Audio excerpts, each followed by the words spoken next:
Not long ago, I met Earl Crawley. Hey, how you doing? But everyone here calls him Mr. Earl. We can talk about some finances. He's worked as an attendant at this parking lot in Baltimore for 44 years. So you really think it's going to improve the gas? Funny thing though, everyone was asking Mr. Earl about money. Nickel and dime, nickel and dime. That's right.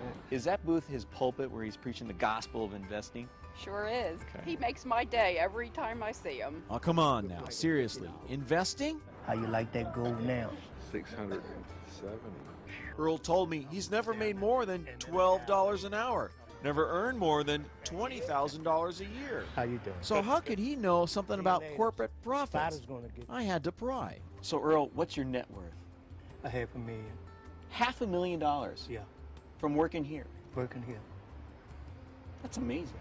My last statement. And there it is in his statements, over $500,000 net worth on a parking lot wage. Now Mr. Earl had my full attention.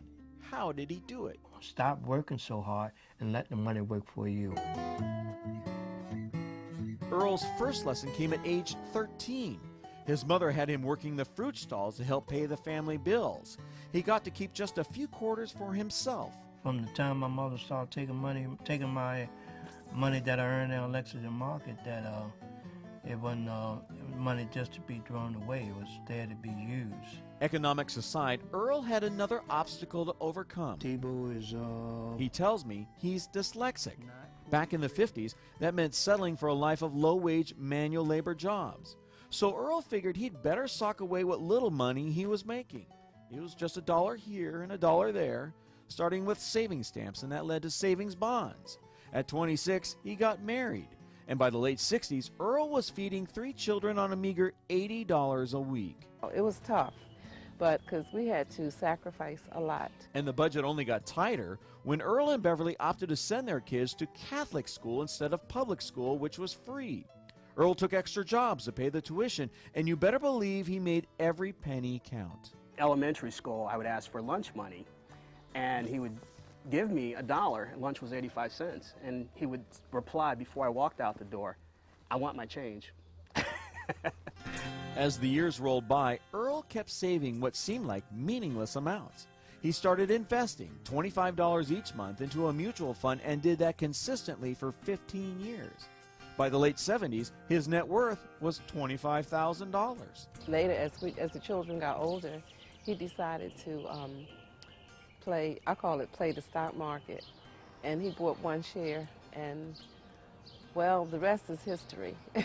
He bought stock in blue chips like IBM and Coca-Cola that paid dividends and... Instead of taking the dividends and pocketing it, let it set or let it reinvest itself, and it increased my shares.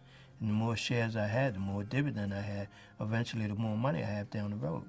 So where did this so-called slow learner learn so much about mutual funds and blue chips and dividend reinvestment plans? You're going to split this year. It all comes back to that parking lot. And this is my favorite part of Earl's story. You see, his lot is smack dab in the middle of a financial district where he picked the brains of brokers and bankers and lawyers for their financial advice. What's going on? You got any advice for me today in the markets? No, I'm just trying to find out something from you. All right. Talk to everybody and listen to advice that everybody give me and take it from there. Earl, why don't we take a look at what you've got in the portfolio now? Earl had trouble reading, so instead, he listened. He believed in the power of compound interest and stocks for the long haul.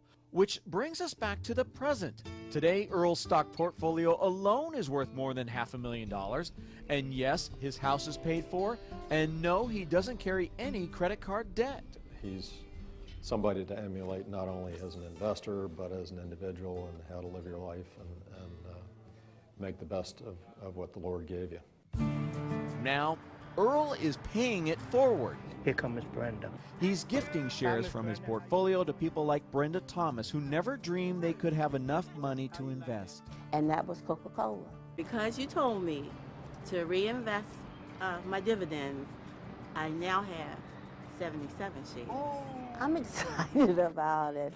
I wouldn't have it if it wasn't for Mr. Earl. And he made it so easy. If you don't have the money for And the not whole only ship, is he gifting this shares is to a the- local church, he's starting an investment club there to get everyone investing. Our goal is every member of the church will own stock, and then they're going to transfer into their family members. So starting here, it's just going to blow up. It makes me feel good to see someone actually going on and took my advice and went on and did it.